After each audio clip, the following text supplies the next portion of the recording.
திரையுலகில் 50 ஆண்டுகளை நிறைவு செய்துள்ள கமல் முதன்முறையாக சின்னத்திரையில் தொகுப்பாளராக அறிமுகமாகியிருக்கிறார். ஹிந்தியில் அமிதாப் பச்சனும் கமல்ஹாசனும் தொகுத்து வழங்கிக் கொண்டிருந்த பிக் பாஸ் நிகழ்ச்சியின் தமிழ் பதிப்பை கமல்ஹாசன் தொகுத்து வழங்க இருக்கிறார். இந்த நிகழ்ச்சிக்கு உண்டான டீசரை இன்று தொலைக்காட்சி நிறுவனம் வெளியிட்டிருக்கிறது.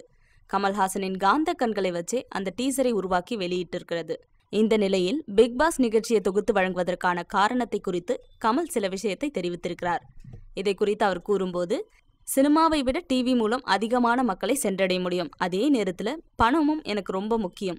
இந்த துறையில் நான் இருப்பது பணத்துக்காகத்தான். படங்களில் காசு வாங்காம சும்மா நடிக்கிறதே இல்லை. படத்தை மாதிரியே இதுக்கு டிக்கெட் வித்தாகணுங்கிற அவசியம் இல்லை. அதனால தான் இந்த நிகழ்ச்சியை தொகுத்து வழங்குவது உற்சாகமாக இருக்கிறது. பணம் மற்றும் அதிகமான மக்களிடம் சென்று சேரும் வழி இது. இந்த இரண்டுமே ஒன்றாக கிடைக்கும்போது யார்தான் வேண்டான்னு சொல்வாங்க. இவ்வாறு கமல்ஹாசன் அந்த நிகழ்ச்சியில் பேசினார். Thanks for watching. Please like and share. Don't forget to subscribe us.